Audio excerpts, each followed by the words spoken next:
They said you were the best in the parsec.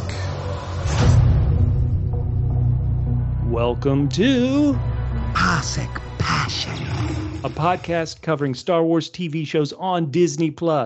Today we're covering Ahsoka, Season 1, Part 7, Dreams and Madness. also known as Shin Got Punked. Oh, poor Shin. Hera must answer to the New Republic while far, far away a reunion takes place. My name's Bubba, and with me, as always, is somebody who goes into his shell when danger attacks. It's our musical expert, Double M Matt Murdock. That is right. Although there was no reason for me to go into my shell this episode because I loved it. I know we're going to talk about it, but I'm really excited to be here and talk about it. Ooh, well, let's get to it. This is Part 7. People have loved Part 5. They love Part 6. You and I, Matt, may have been one of the few people a bit down on Part 6. What is your rating for Part 7, Dreams and Madness? Well, as you know, Bubba, my ratings never go down that far. I did go down to an 8.9, but this time around, and I don't know if this has ever been done before, but I'm giving it 9.5, what I like to call dectuple C's. Dectuple C's, impossible. Yeah, that's 10 of them, and it's constant cameos, comedy, chases, combat, cheering, crying, and Kiner compositional quotes. You're so close. So close, Kiner. Isn't Kiner begin with a K?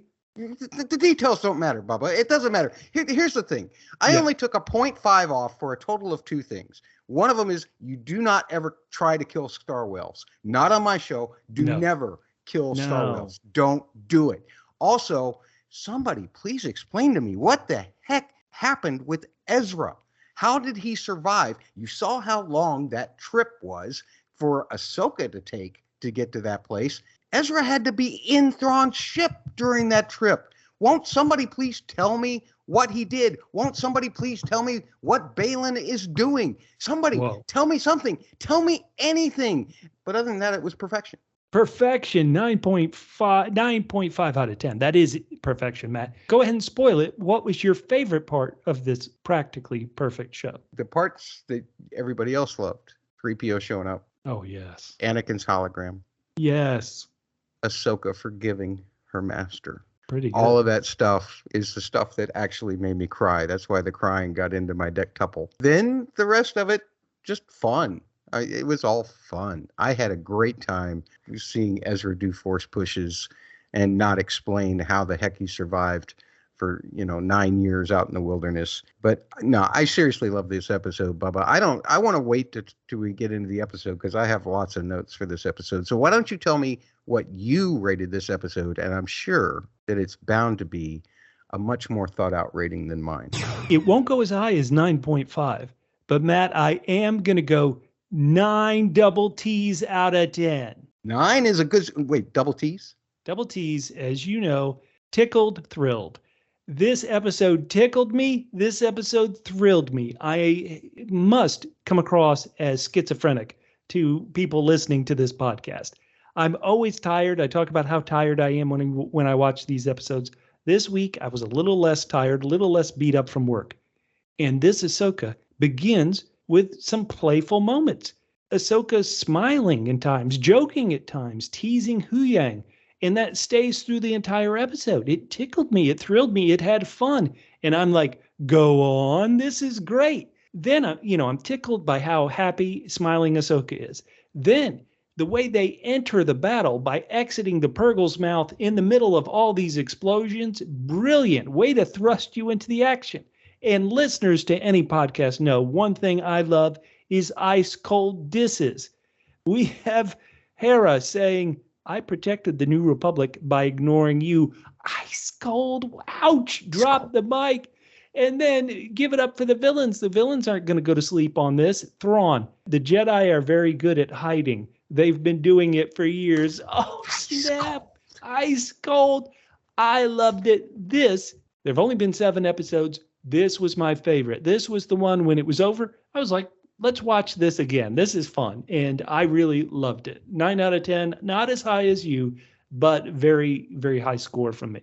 Right on, man. I'll tell you, I was surprised. I thought you were going to come down on this one. I really did. I didn't know how you would react to some of the moments because there were several Rebels oriented moments in this that oh yes I guess you yes didn't totally need to have the Rebels knowledge, but I think it enhanced it a lot more for me, as opposed as I look at what each of those things means to me.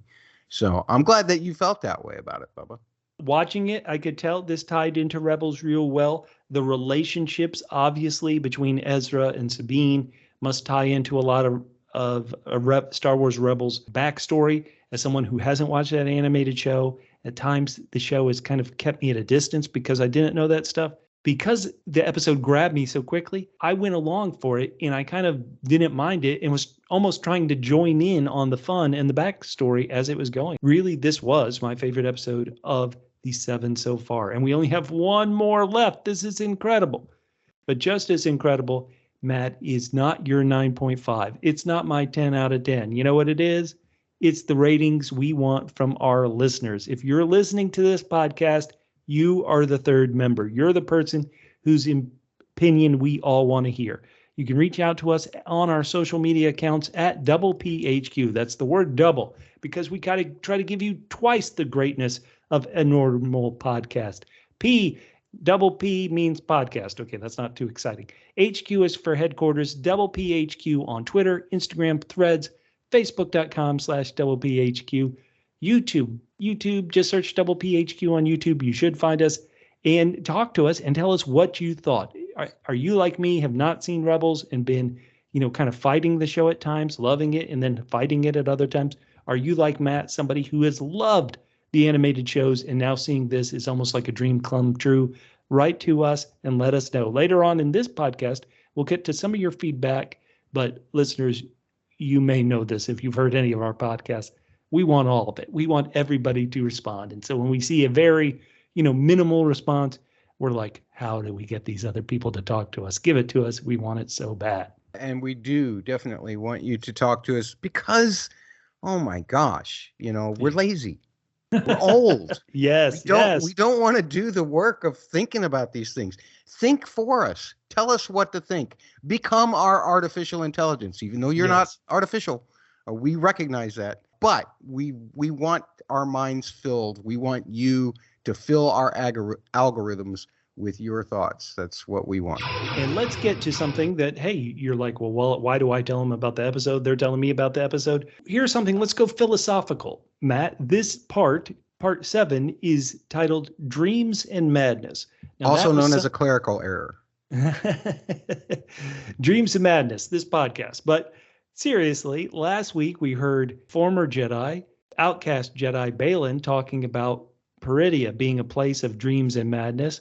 Whose dreams? Whose madness? Why do you think this episode was entitled Dreams and Madness? What do you think, Matt? Whose dreams? Whose madness? Where did this title come from this week when Baylan said it last week? You know what? I'm so glad that you brought up that Baylan said it last week because I had forgotten, but now I know why it's called that. It's simply called that because everything happens on Peridia. I honestly wouldn't know whose dreams or whose madness. You could say that both could belong to Baylan in a way because he's dreaming of this greater power. And I think that seeking this greater power is an act of madness personally, but that's the best guess I have. What did you come across when you thought about this, Bubba? I thought a lot of characters are dreaming. You have heroes like Ezra, as well as villains like Thrawn, who are dreaming of returning to their galaxy, returning home. That is a dream. Ahsoka herself dreaming of, getting there and stopping these villains.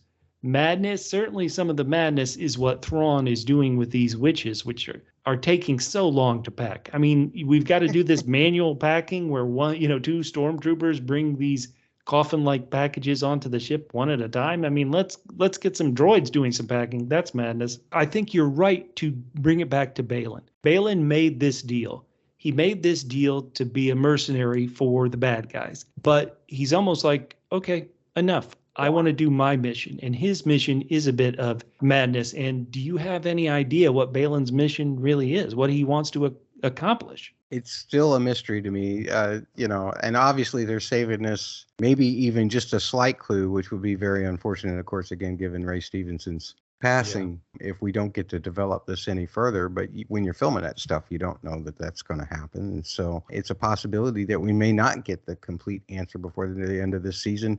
And then Filoni will have to decide what to do with this most important piece of information that he planned around, whether it's fulfilled or not. So what Baylan is doing is seeking something that has to be more important than anything else. And he's basically, I don't know, he talks about resets all the time, basically, of the Jedi Order and what have you, or resets of a new order. Could it lead to the thread to the beginnings of the First Order?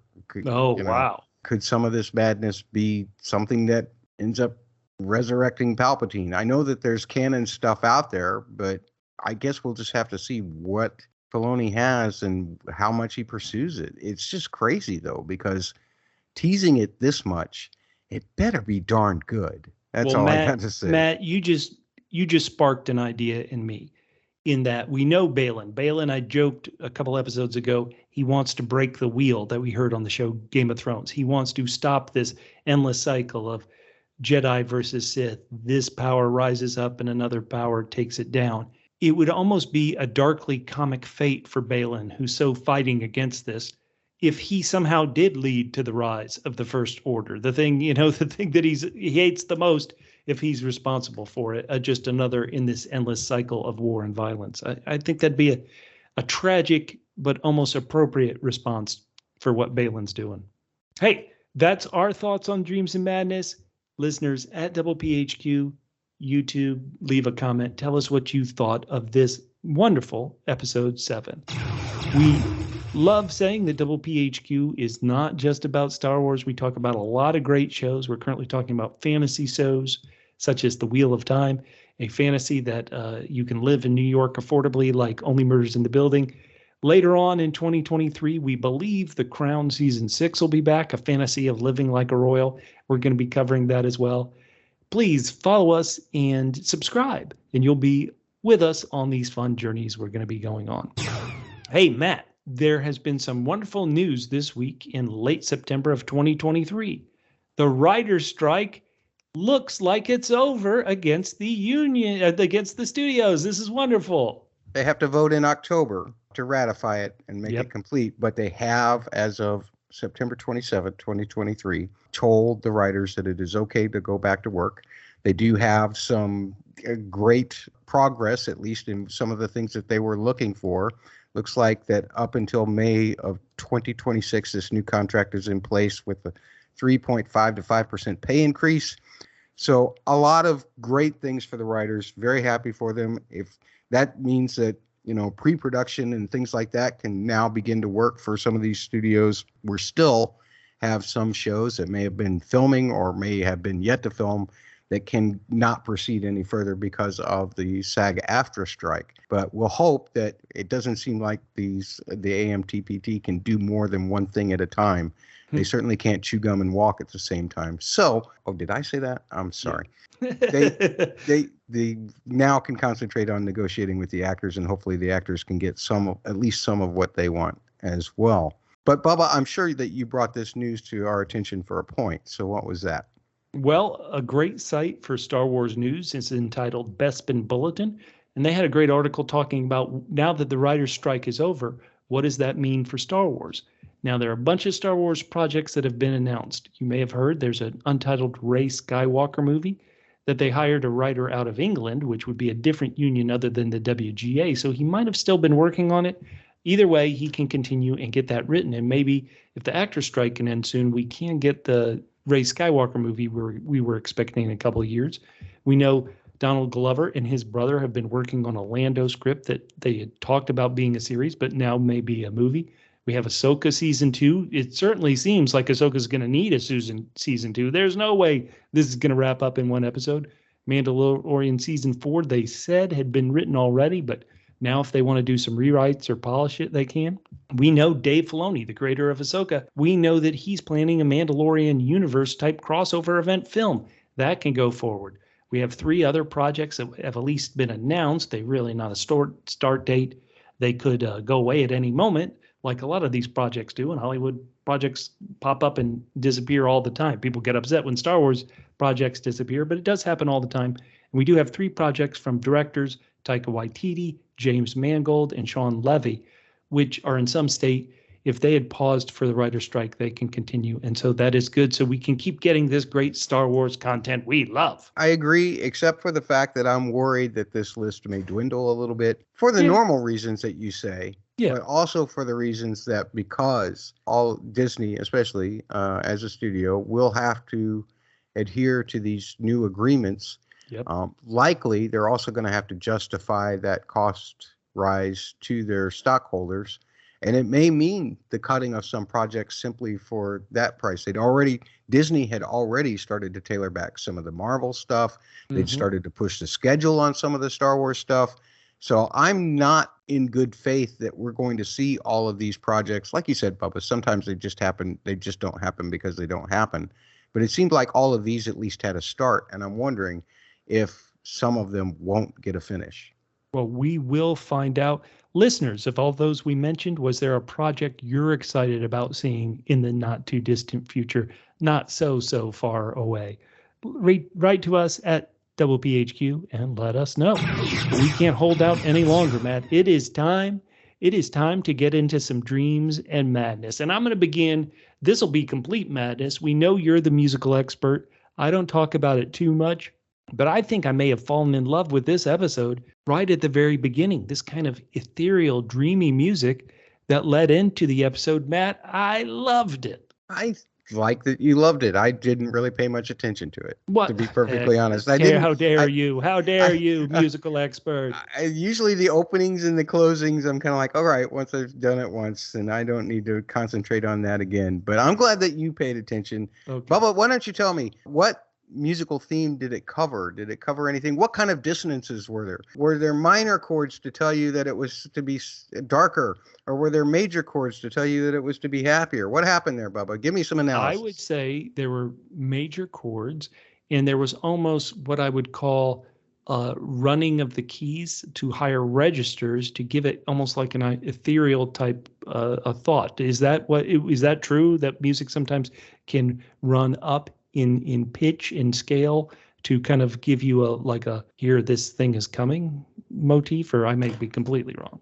Well, I think that melodic shape is one of the things that I talk about, and it can affect things, and that's how high or how low the notes go, where they start, where they end. So it's quite possible that did affect you emotionally in the way that you were ready for a big episode like this. Now, that music got me ready, but the first shot, I have to be honest, it didn't get me ready. I saw Coruscant, and I thought to myself, Coruscant?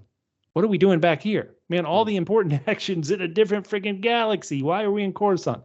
And just in case anybody's wondering, I love Coruscant. It's my favorite planet of all the planets.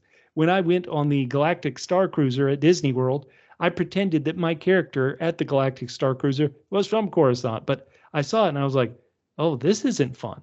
And then we see this room, which is, I guess, just a hearing room. But, when I'm at Coruscant, I'm used to being in that awesome, giant Galactic Senate. Instead, we're in the friggin' DMV waiting room. I mean, this was pathetic, man. And then let me go even further. I should have mentioned this before when one of my favorite characters, Mon Mothma, appeared. Well, I love continuity. Mon Mothma in Return of the Jedi, that original actress back in 1982 when they were filming this, she had what can only be described as a bushy page boy haircut. And so they gave Mon Mothma, the new actress who plays Mon Mothma in these recent things, in Rogue One, they kind of sort of gave her a similar hairstyle. And now I'm seeing Mon Mothma here, and I'm like, wait, you went back to your hairstyle you wore at the time of Andor? That's not cool, Mon Mothma. Keep the ugly, keep the ugly styles hair. Are cyclic, man. It's just come back around. That's all it is. All right, sure. Well, what did you think, Matt, of seeing this new place that definitely is not as imposing as the old Senate building? Well, I loved your description there of it being the DMV, because that's exactly what it felt like. And my first thought was, where's the old Senate building? I mean, right. Of all of the architectural, monstrosities that Coruscant has, they keep the opera theater, yet they get rid of this wonderful Senate place. They don't even have enough. If that building is a high rise like that, Is the whole? Are they just on the top floor? Because you would need the whole rest of the building for all of the Senate to sit in there. Exactly. I'm going to joke. They turned the old Senate building into condos. That's what they always do in downtowns nowadays. I thought it was a football stadium now. I don't know. But let's get past the artificial stuff. Let's get to the meat of this story. And our good buddy, Senator Ziono, still a jerk. He's still dissing everybody. He's like, I hear this story you're telling, Hera, and I can't appreciate it. And I thought to myself, Senator Ziono must be like me, and he didn't watch Star Wars Rebels if he can't appreciate this story. But again, Hera dropping ice cold disses. I protected the New Republic by ignoring you to the dude's face. Oh, and then Carson Teva walks in. Just apparently anybody can walk in. This guy's a traffic cop. Hey, let me walk in on this important meeting. Excuse me, what about the conflict on Mandalore? I mean, this is crazy. I love it. One of the things that I did love about Carson bringing that up is the fact that we actually have a grounding of the timeline for this show. Yes. Because there had been some debate among the fandom about when this was happening. I think most of that was centered around the fact that it was all the way back in Mandalorian season 2 when Ahsoka basically confronted Morgan Elsbeth. Morgan, right. That was probably what happened to create the little bit of confusion. Now, has Morgan just been riding around the whole time of the Mandalorian season 3 in a starship? The slowest starship prison, yeah. Or maybe they don't have any space in the prisons around, and so they just have to keep her in a barge, much the way that refugees are detained here in this country. At any rate, I just thought that it was great that we got a real sense of when this is happening, and I don't really see how you could have it be anywhere else, because you would think that somebody like Din Djarin would definitely have heard of Grand Admiral Thrawn coming back, and with the whole Imperial Remnant thing, talking about his return. Hold on, Imperial Remnant, that seems like a loaded words there, Matt. Yeah, I may have used a loaded word. Yeah, I may actually have used loaded language there. Yeah, now Senator Ziono, this guy, just go for it, dude. I love it. He says, he's talking to Hera. He's like, I see a general who abuses her authority for personal gain. Ouch. Not good. And then get ready. Excuse me, pardon me. Who shows up? C-3PO. Hell to the... He's a friend of Mon Mothma, man. Hell yeah. Go. He's a friend of Hera, man. Yes, of course. Let's roll. I loved it. I did too. The second I heard Anthony Daniels' voice, it just, I think you got a little glimpse of him behind the guard as that was beginning to happen. But 3PO was part of the thing that got me into Star Wars. Hell yeah. Outside of the big ship going over the planet in the very first shot, that I've told that story many times on many podcasts about how it just went on and on and on and on and on and on, and I was all there for it, even though I didn't understand any of the words that had scrolled before it. But one of the things that just really endeared me was just what a complete mess up 3PO was, and how together R2-D2 was. And I was 7 years old, and I was probably being a little immature, but that just captured me to the point. And so anytime Anthony Daniels comes on, I get reminded as to why I love this franchise so much. Heck yeah. Now, he's showing up, and he is pulling a scam with your friend and mine, don't blame me, I voted for Senator Organa, who comes up with this BS story. Oh yeah, I sanctioned Hera's mission. Loved it. Oh, every moment is great, Matt. The Senator Ziono, he's also, I guess, my hero, because he's such a jerk. He's like, listen, you want me to take the word of a mere droid? And then they have a reaction shot of Chopper getting spicy hearing mere droid. I loved it, buddy. This is brilliant. This is 10 out of 10. I loved it too. Ziono is someone to watch out for, because he is a senator. I don't know if they mentioned it this episode or a prior episode, but he is from Hosnian Prime. Oh, yes. We know that world as the place where the New Republic's new capital is, that gets destroyed years later during the Force Awakens by the whatever weapon it was. Star Killer base, those evil Star bastards. Killers, yes. So it's interesting that's here, and it makes you wonder, how much influence is he going to have? If the capital is moving to that place, from Coruscant. And I don't know if you were joking or not when you put this in the notes about him being Imperial Remnant.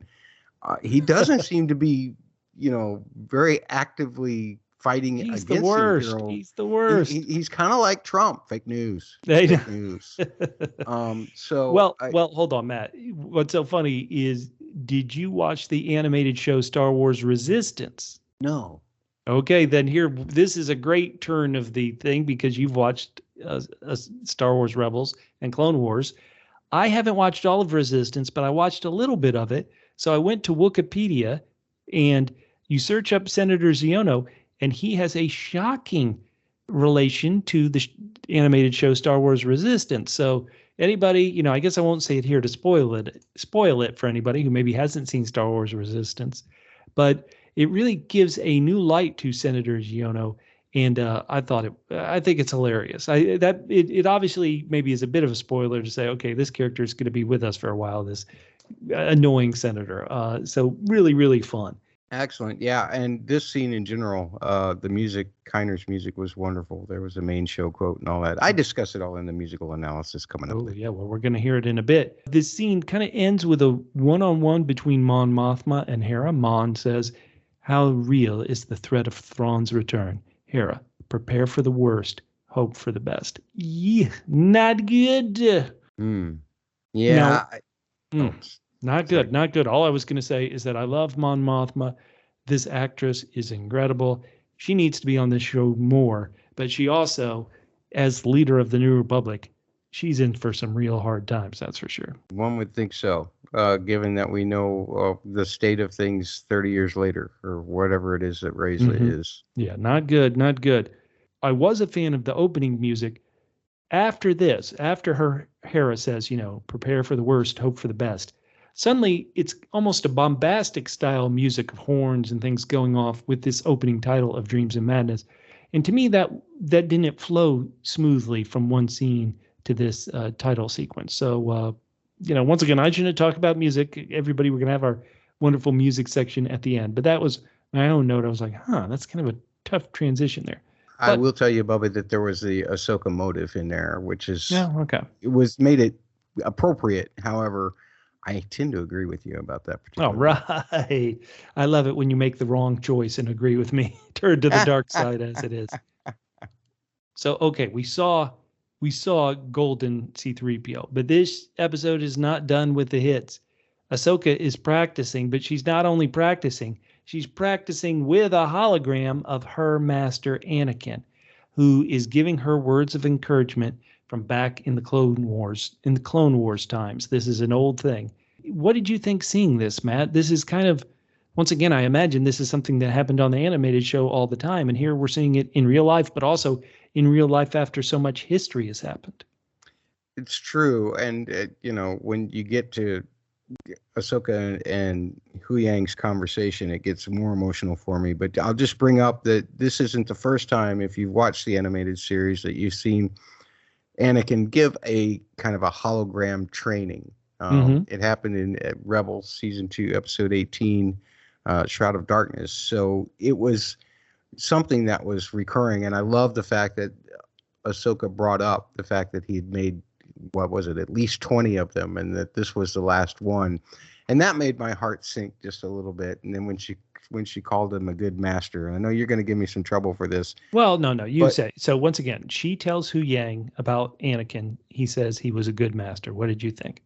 Well, my heart became full because this is the baggage that Ahsoka's been carrying around with her for a long time. When she faced him, where she ended up getting pulled out into the world between worlds by Ezra in Rebels, that was the lowest point where she realized that Anakin was Darth Vader. Well, she had known probably just shortly before that, but then had to face him. And to come back around and to basically give this guy some forgiveness. Let's face it, Anakin wasn't the greatest tutor in the world. I mean, he did put her in a room with Rex and a whole bunch of other clone troopers who basically just knocked her out over and over and over until she finally was able to ward him off. And but it did help her survive Order 66. So we'll give Anakin credit for that. But it just, the whole thing coming around to where she trusts Anakin again, just really warmed my heart.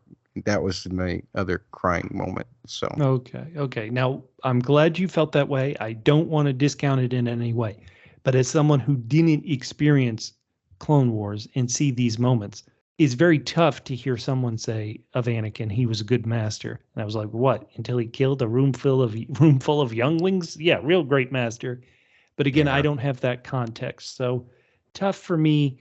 But I'm glad that it touched you. Hey, once again, we have a great diverse audience listening to this podcast. If you're like me and didn't have this history with Star Wars: The Clone Wars, what did you think when Ahsoka said Anakin was a good master?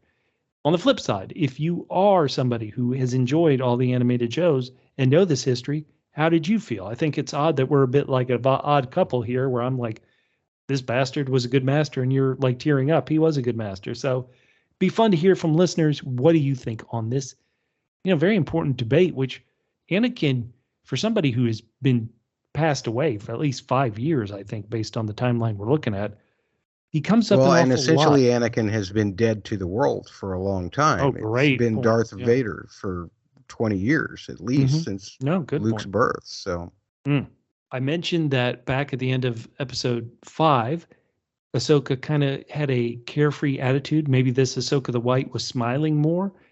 This Ahsoka, nothing against stoic people, but I gravitate towards people who are kind of open and smiling and happy. And the fact she's playing around with Huyang, it's great. They're talking about their odds of surviving and all this stuff. And Huyang's like, I don't like our odds. And she says, I think our odds are pretty good. This is somebody I can connect with, I guess is all I'll say. Well, Bubba, now I'm just questioning who you are, because you hang out with me. I never smile. I never. Yeah, your stoic ways are very tough, Ahsoka Jr. over there. I cross my arms a lot. I do all of those things. Oh yeah. Right. No, it's great to see Ahsoka be full of fun again. There was that aspect of her in the Clone Wars before things started getting really dark, and so to see that come back into her after, basically the whole season up until episode 5, she was nothing but grumpy pants. And now she's able to even joke around with a droid. Well, I mean, who jokes around with a droid? Jeez. Let's do it. Come on, one time. Have some fun. And of course, how do you put a juxtaposition of this fun? Something's wrong. Something's going on. Are we being jammed? The Purrgil are exiting hyperspace. And to me, this was a brilliant way to enter a battle. And I guess it's not even really a battle. It's so much as a trap. It's a trap.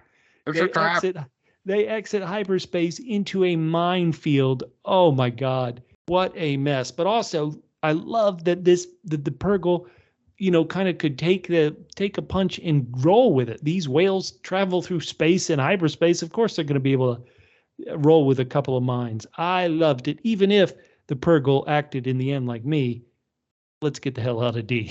But there are a bunch of mines here. Later, losers.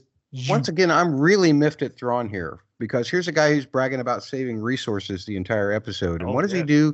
He completely overuses the mine resources for no point. Also, I was under the understanding that because Purrgil went back to this place to die, I thought that these whales were basically for Ahsoka, were sacrificing themselves, were coming back, and were going to actually die there. Turns out that's not the case.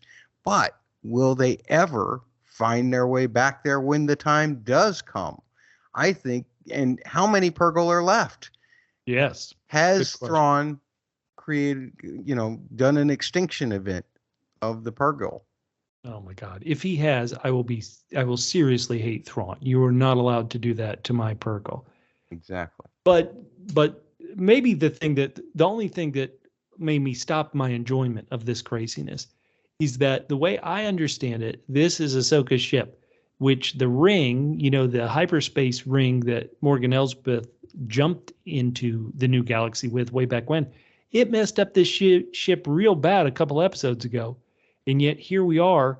They're in another battle, and the ship is able to survive all these mines, ships attacking it, and flying through the mass of whale bones in space. I thought how is this ship able to survive this? This is crazy. Well, this is a force wielder piloting this ship, so I'm not too Okay. worried about her hitting any mines or getting hit by lasers, because she can sense all of that before it's coming and can avoid, make moves to avoid. As always, droids overreact to situations, saying that it's impossible and here are the odds and blah, blah, blah. Because droids can't comprehend the Force, so to speak. Even someone like Huyang, evidently. Okay, so you know what? All these people are writing these Star Wars scripts now that the strike is over. I need somebody to have a scene of a pilot and a droid, and the droid saying, "We'll never survive this. This is madness. The odds are, 800 to 1." Then literally the ship blows up and the droid is floating through space like, "I told him, but did he listen to me? No, I told him not to do this, that we had no odds, but that's what you get. Listen to the droid one time." Now oh, sorry. Go ahead. Back on the surface of Peridia, once again, I love this episode, so I say this jokingly. This has to be the slowest packing job ever. I mean, oh my, we can't we can't move more than one at a time. Let's go. It's got to be some kind of overwhelming force, Bubba. That's the only thing I can think of. No. Listen to me. Just too many crates. No, he just hired some uneducated workers, and they're like, we can only move one at a time, and it has to be two people of us doing it. I mean, come on, Thrawn. I know Peridia doesn't have the greatest workforce, but go on LinkedIn, find some movers so we can get this done. Now, Thrawn saves this scene a bit for me because of, once again, his ice cold diss. He's like, Ahsoka, she's been hiding. The Jedi are very good at hiding. They've been doing it for years. Oh, ice cold. It was good. The other thing that I learned about Thrawn is the fact that no matter what, no matter which way you want to look at it, either the inquisitorial database that Morgan presents him has very little on Ahsoka, or Thrawn is a speed reader, because he barely looked at that thing and I had developed a plan immediately. Right. It's like, wait a minute.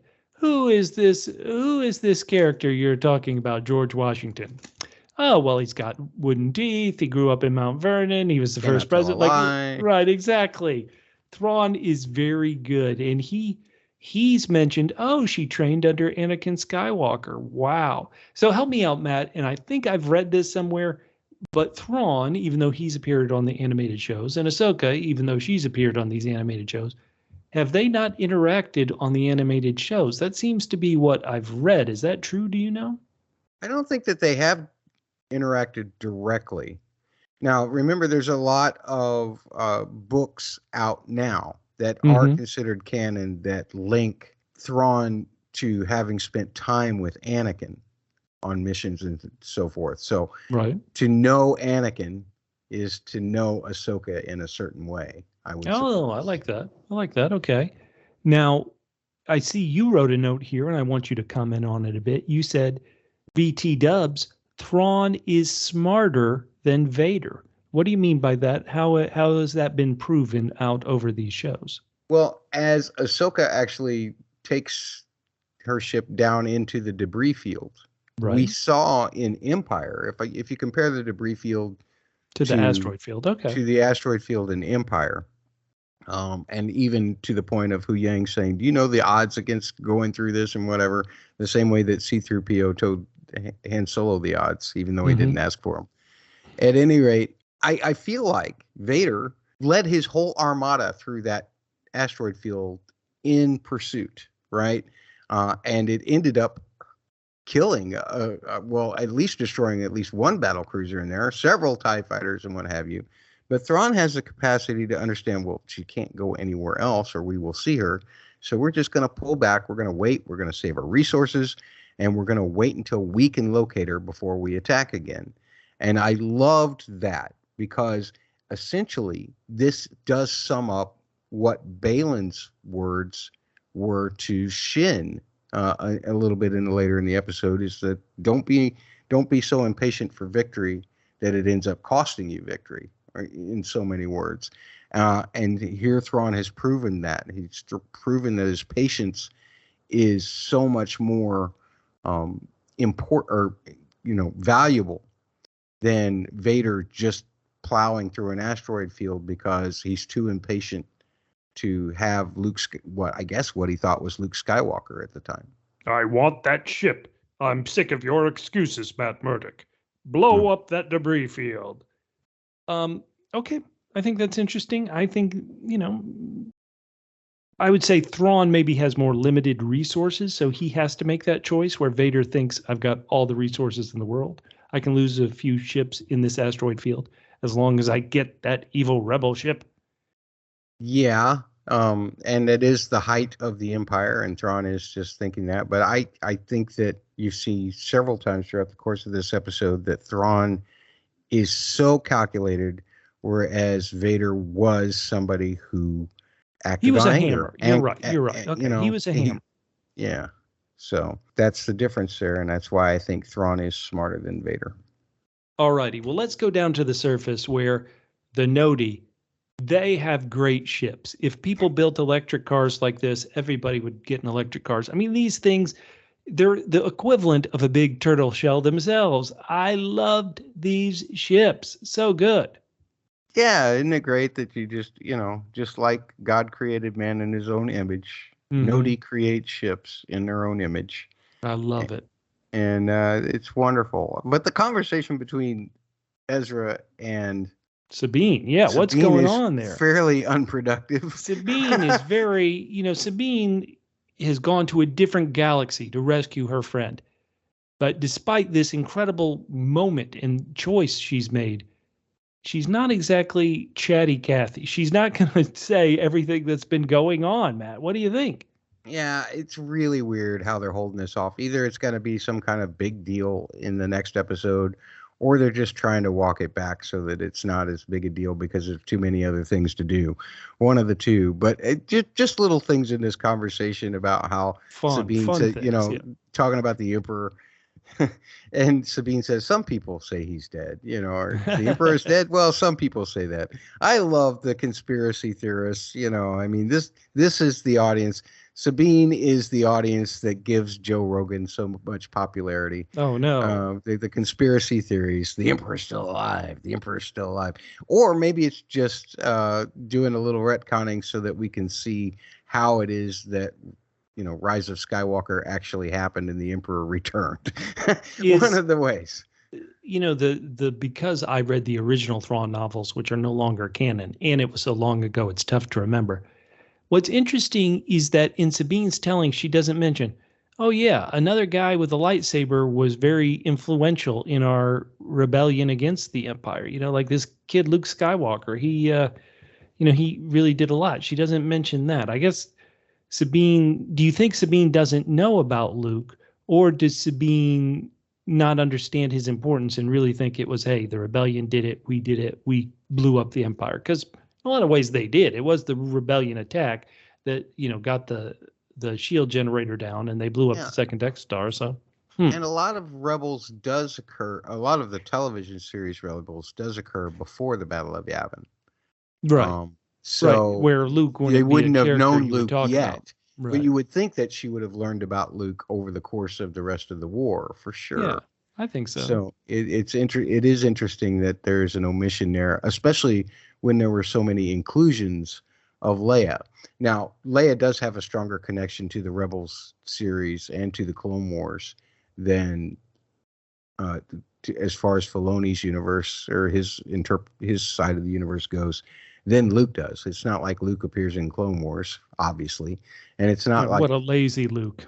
And it's not like Luke appears in Rebels. No, Rebels. Right. So it's one of those things where it's just like I guess it's easy to omit him, but I don't know why Sabine wouldn't know about him. It is puzzling. Turns out Ahsoka makes a forced connection with Sabine. I guess it's tough because I haven't watched the animated show. Does that make a lot of sense that she could find Sabine? I mean, she's not that far away. Well, She's Bubba, in the just she's in the think planet. back to the Empire movie and the Mhm. way that Luke and Darth Vader communicated as Luke was flying away from Bespin. That's So exactly right. But Luke and Vader, in that they had just fought, like they had literally just had a physical connection. You know, they were like feet well, it's from not each like other. Ahsoka and Sabine haven't had a physical connection before. True, but this is a new galaxy. You know, it's I guess You're looking for different Force laws of works the physics, same. and I told you last Maybe. week, Bubba, the same laws of physics apply in every galaxy, no matter which one meet you the are, new galaxy, no matter how same as far, the old far, far, galaxy. far, far, far, or farther, or farther, or You further got to away go you even are. further. So Ahsoka is like, I'm gonna go get down in that fight. And what did you notice how last week we saw Balin and Shin see these raiders, these nomads who live there, and this week they're all part of a group. The Howlers, the Howlers are now on the bad guy side. Yeah, they're not nearly as cute when Balin and Shin and those guys are riding them, are they? Right. Let's give them the ugly Howlers, not our good one who's here in this one ship. I think that was intentional. I think they made them look a little meaner. And they made Sabine's look a little goofier. Okay, I was in the tank for this episode. I enjoy it so much. But once again, now with a little distance, I can, I guess, get to the truth, and that these characters, the Great Mothers, I'm not sure how much I'm in love with the Great Mothers and their witchcraft and their powers and they're really using a version of the Force, right? They use a version of the Force to find Ahsoka's ship, and I'm just not sure I love them as antagonists. Well, I'm not sure what they need those little ball things for. Right. It's still, I mean, just so it can point to the location of Ahsoka's ship. What's the point of that? The other thing is, we learned, or we were introduced to the night troopers last week, and they all have these strips of garment that seem to be from these, light garments that these Great Mothers wear. Mm-hmm. And I had thought, okay, well, we've seen zombies and stuff in Clone Wars before. Could all of these stormtroopers be zombies? Turns out that wasn't the case. No green smoke, no Marok, no Marok stuff whenever Ezra or Sabine kill them. So good point. So that cannot be the case. But nonetheless, I still see them as a great threat. I still believe that what they're carrying on is some of their dead descendants or dead sisters, and that they will reanimate them because that is not much of that. Oh boy, that could be trouble. that makes their use of the Force, to me, a lot scarier than even the dark side of the Force. Well, on a third type of Force user, which I don't know what side we say Balin, Skull, and Shin are on. The story had a wonderful twist that I think you understand it if you watch the show, even if you don't still understand Balin's motive. But he turns to Shin and he's like, "You got this. I'm going to go walk the earth." This is incredible. Balin Skull is leaving his apprentice Shin. Incredible. I loved it. And you mentioned he leaves her with a bit of advice.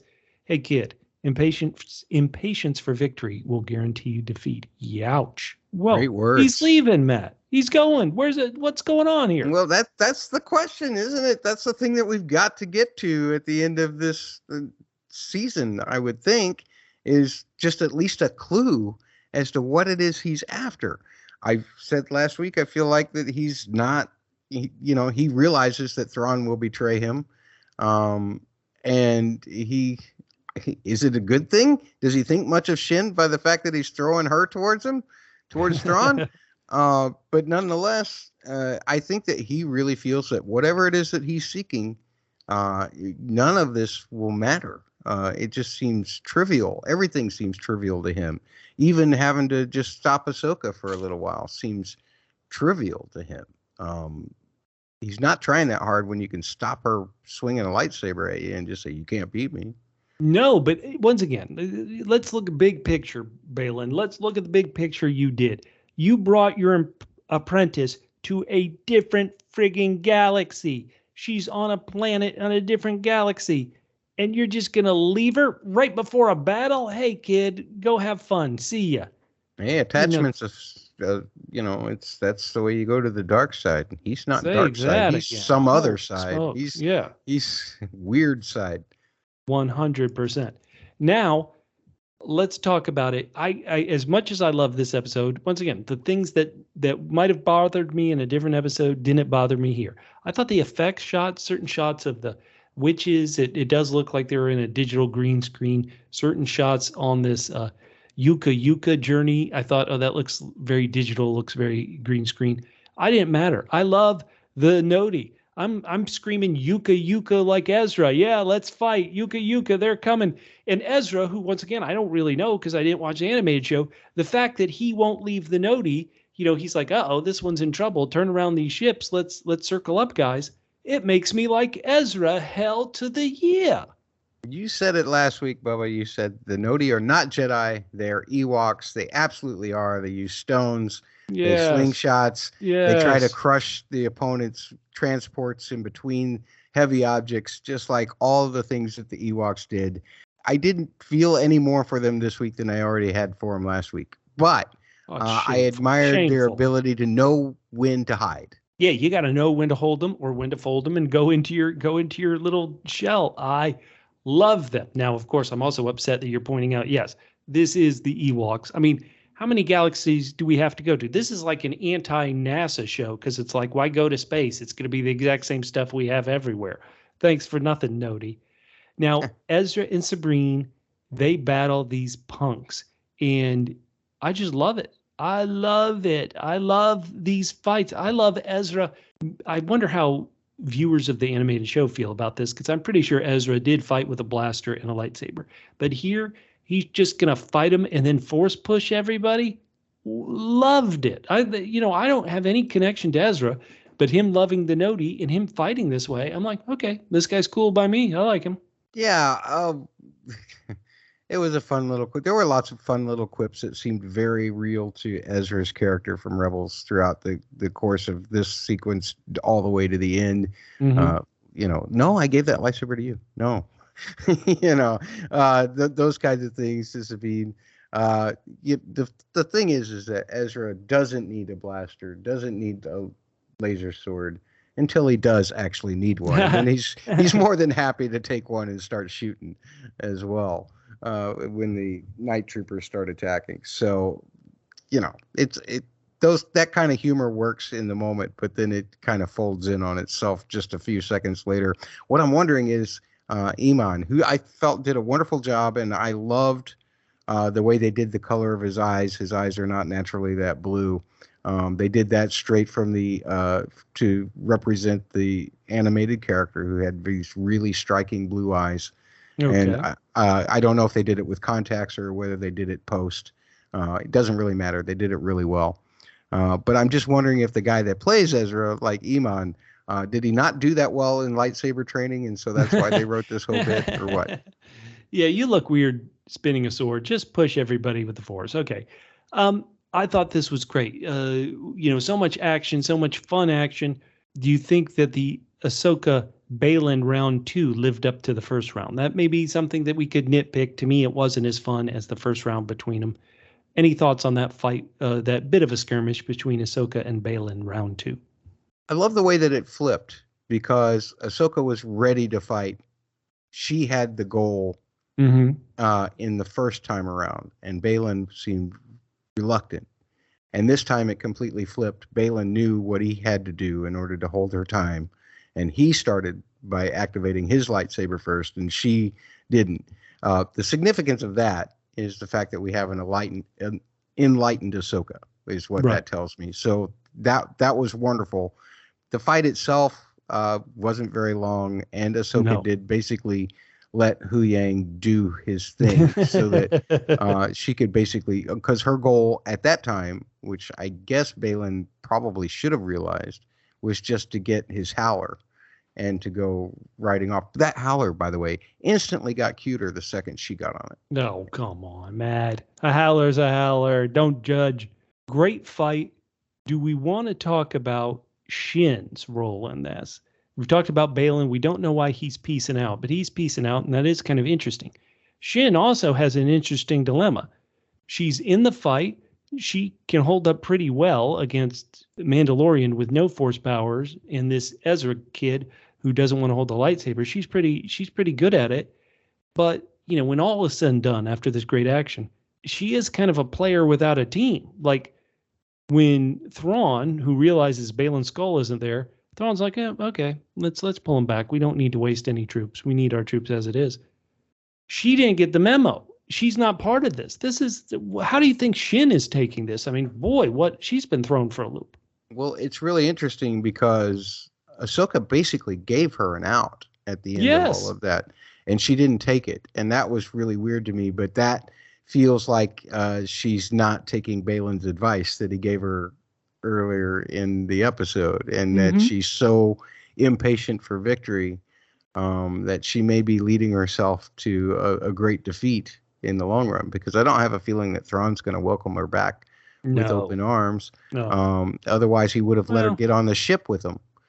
Well, he might have thought, hold on. Thrawn might think, here's an asset I can find a way to use. Yeah, interesting question. True. That's true. But she, I just feel like that Thrawn here did a lot of things that I didn't expect that actually turned out to be smarter. I thought that he had just committed that group of troops basically to just sacrifice themselves fighting this group so that he could just go ahead and leave. And his plan is, obviously, we've bought enough time now to where we can leave, but he's also got those guys on ships to where they can get back to him. Yeah. I'm not sure that an Howler can get back that fast, so I don't think he's planning on Shin being with him. Dang. It'll be fascinating. Once again, only one episode left. How is this possible? What will happen with Shin? Now, one thing, once again, I love this episode, so when I bring up things like this, it's not that it didn't ruin the episode for me. Ahsoka and Sabine reunite after Ahsoka knows Sabine went willingly to the enemy. Yet their reunion kind of came across as happy. When I thought to myself, Ahsoka, you should have been Baylan scolding your Padawan. I mean, come on. Is Ahsoka going to say something, or just this is, water under the bridge? I think it'll depend on how much action they have to put into the finale. It may be one of those things that we don't get it until season 2 at part 1 or season 2 part 9.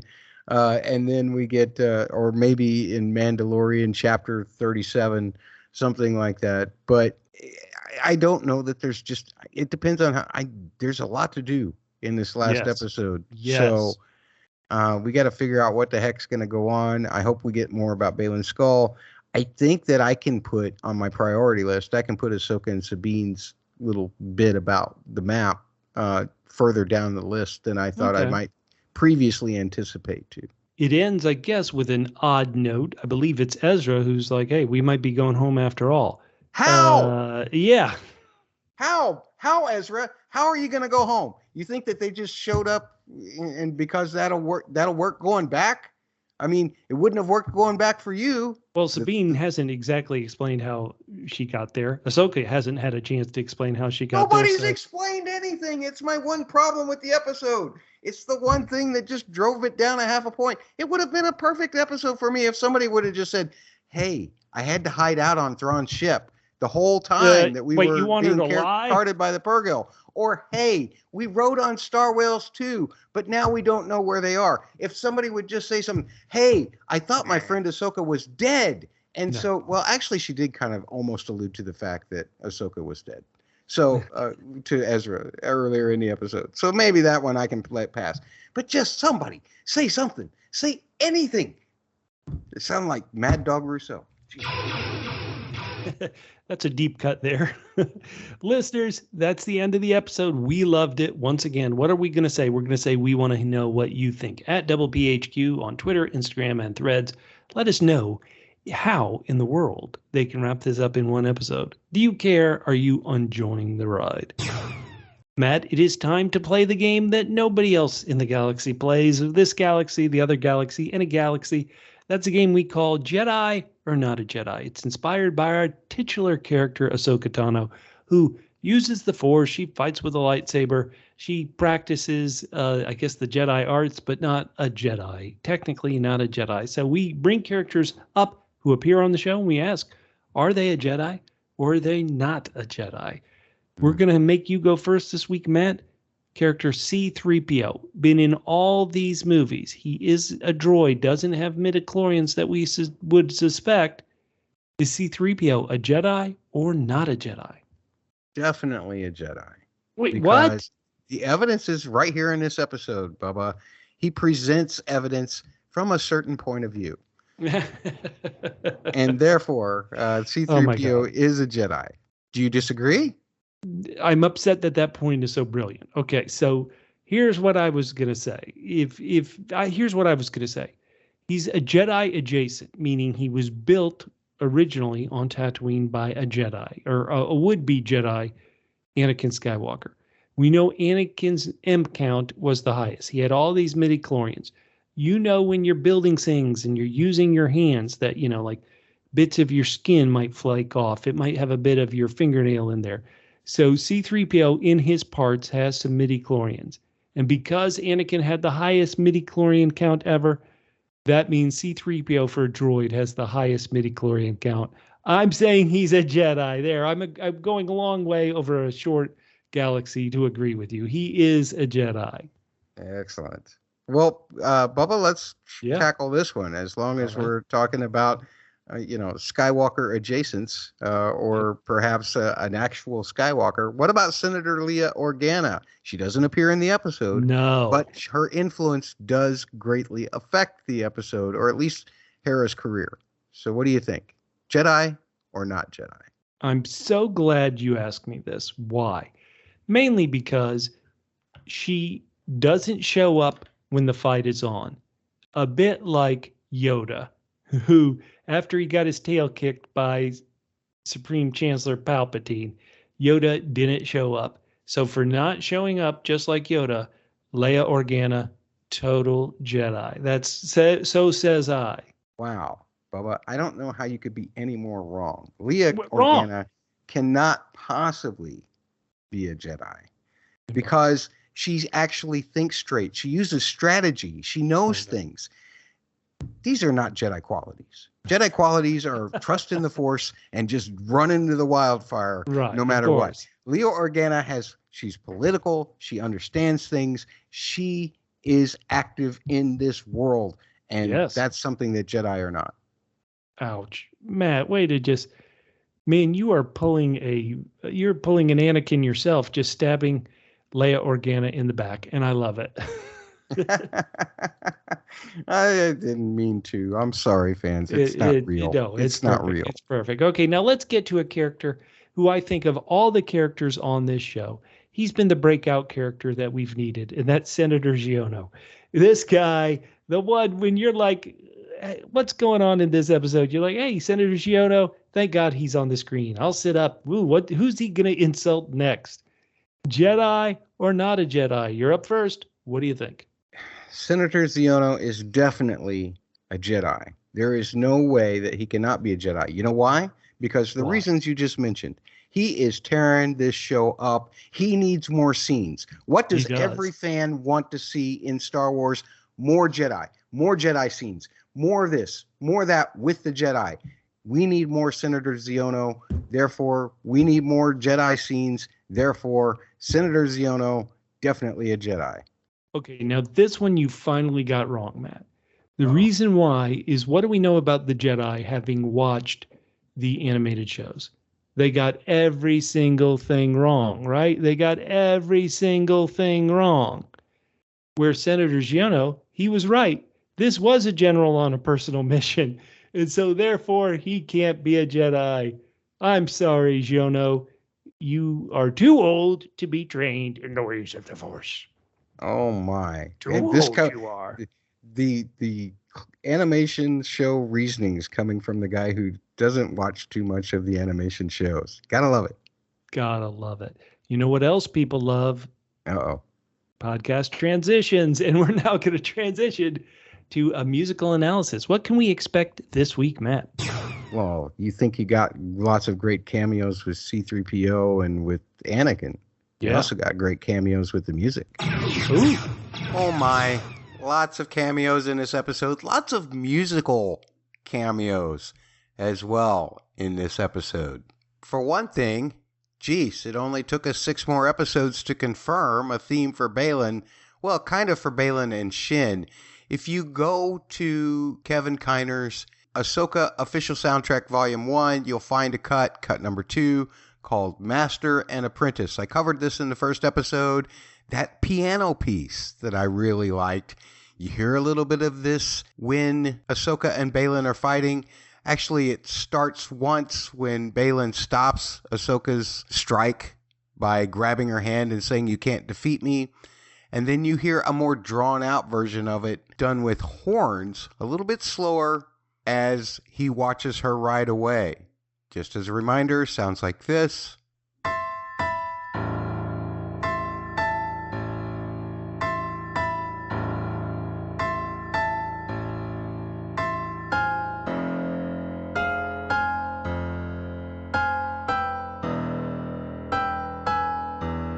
And there are lots of little snippets of themes that we already know.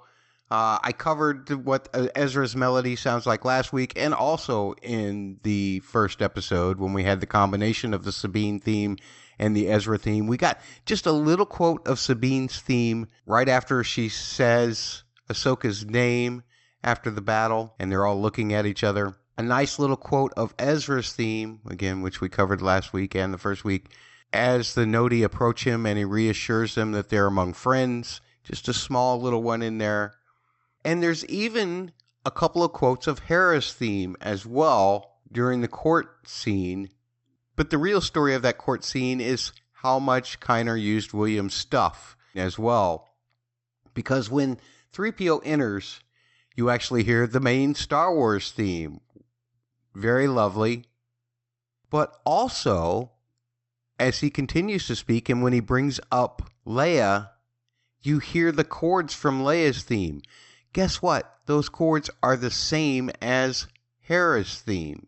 We talked about this in my Ahsoka preview episode where I broke everything down, so please go back. I know it's a little ways in the feed now, especially if you're on YouTube, but find my Ahsoka music preview show where I fully break down Hera's theme, because there's even little snippets of her melody in there, but because it is similar to Leia's theme, you can use those chords also when 3PO says the word Leia, but right after 3PO says happy to be of service, or it's in my programming for service, you hear just a little bit of Hera's melody. And this one was the kicker where Kiner was a little sneaky, and I love it because for musical nerds like me and Star Wars nerds, it was a very clever disguise. But when Mon Mothma says court is adjourned, you hear this.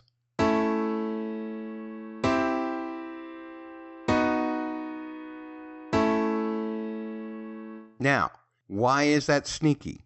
Well, because it's using chords and it's outlining 2 different John Williams things. First of all, the chords have a similar structure as one of the pieces that Williams did, actually always included it in the end credits, very near the end of the end credits of each of the films. It's the same chords, but they're placed in what we call different inversions, meaning that each of the chords, which have 3 notes in them, and you can take any one of them and put them on the top or on the bottom, and each one of those variations is called an inversion. Now, you heard the inversion that I just played. That was from Kiner, but what he took it from was the same chords, just in a different inversion, as I said, at the end of the credits of every Star Wars movie. This.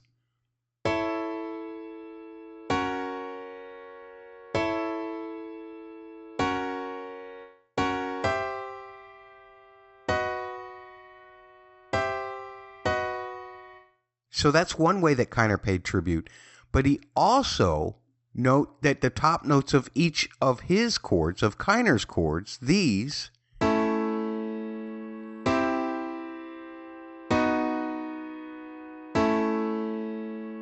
outline this very famous John Williams motif.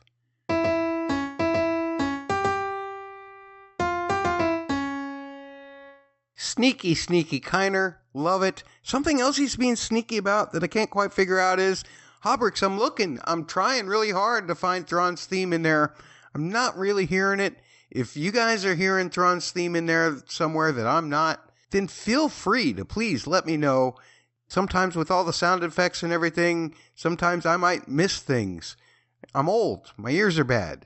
And speaking of old, let's get back to our conversation with Bubba.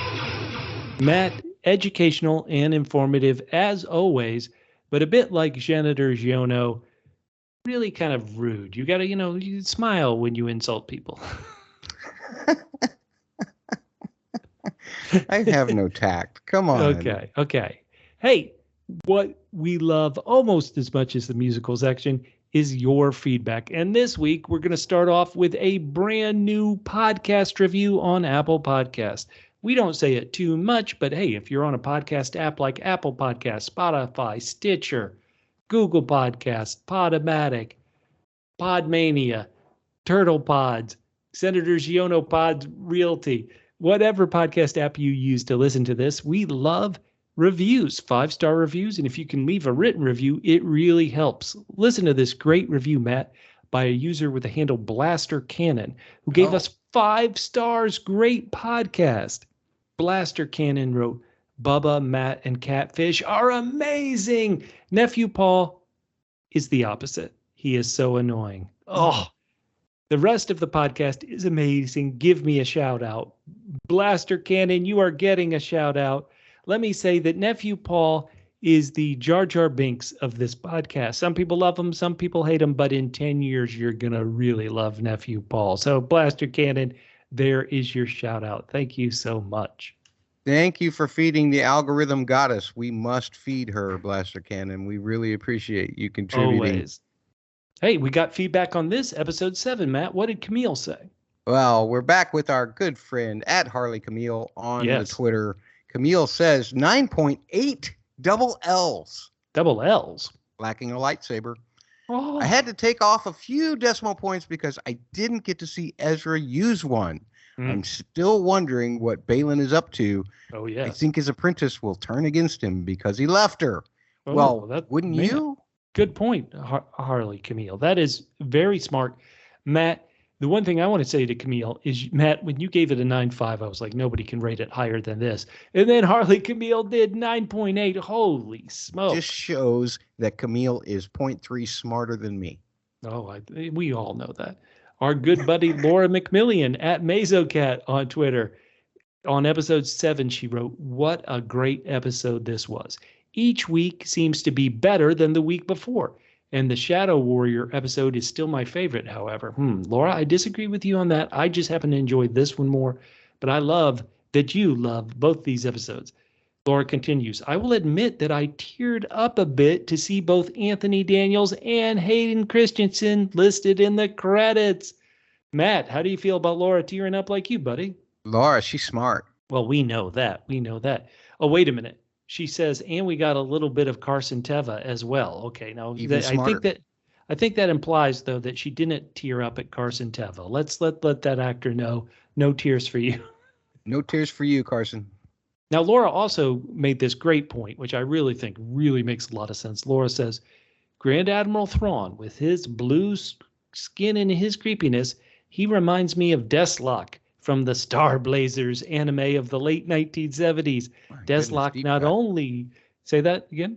That was a deep cut.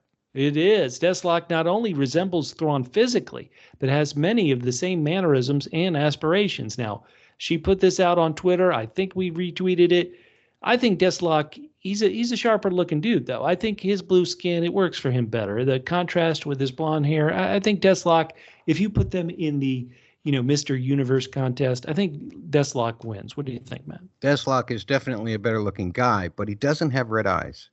Oh, I didn't notice that. Loser.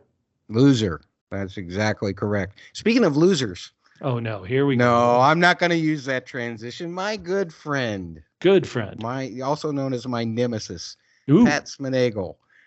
He is Patman23 on Twitter. He says, I'm halfway through the podcast, which I'm enjoying about the latest episode of Ahsoka. We're talking about episode 6 now, which I enjoyed. Ooh. Since I have this unfair reputation of always scolding or chiding Matt, I'll just shift and say Bubba is the worst. What? I will not back up this claim with any evidence. But Pat, I like where you're going there. Thank you so much. Okay, we will edit that out of the podcast and instead go to this feedback from our good buddy Link Hogthrob at Mets Test Lab 1 on Twitter. Link wrote, is anybody else getting a serious Data from Star Trek Next Generation vibe from Thrawn? Ooh, what do you think? Do you get a Data vibe from Thrawn, Matt? Yeah, the Data with a bad paint job. But, you know what? I think just like everything else, as far as these animated characters coming to life on live action, I think that after time, it won't seem nearly as strange to us. I Link Hogthrob. Matt, I don't know if you've ever watched the Rebel series or not. I can't remember if you've mentioned that before. But one of the things that I really do enjoy is seeing these new characters for live action coming from the animation, simply because this kind of thing, even budgetary wise for television, perhaps even just 20 years ago, would have been unthought of, or if it had been done, it would have been horrible. So I absolutely love that even if he does resemble Data looked pretty good for the late 1980s, early 90s. I thought his skin was just as pale and patchy as mine. I'm sorry Brad, if I offended Data. There you go. Matt, why don't you read this last bit of feedback we got this week? All right. This one came on YouTube, I think, from our last week episode regarding my musical analysis. Hobrix _Lego_man says, thanks, Matt. Glad you enjoyed my rendition of Thrawn's theme, which I plugged during my musical analysis. Oh, yes. Love the musical analysis as always. I hope to hear more of the theme in the future as well. Yeah, didn't get much this week, did we? We've only got one episode left. We better get a grand version of Thrawn's theme in the next episode, or I'm calling this season trash. Oh my goodness gracious! Who invited Coach Trolloc to this podcast? Wow, that did sound kind of like Coach Trolloc, didn't it? Hey everybody, my name's Bubba. You can find me on this crazy app that somehow still exists, entitled Twitter, at FitInTrim. That's FITTENTRIM at FitInTrim on Twitter. And you can find me on whatever Elon Musk is calling it this week, at Musical Concepts. Not going to spell it. Thanks for listening. And you'll hear us next time on Posic Passion. You'll nail it next week for part 8. Man, I tell you what.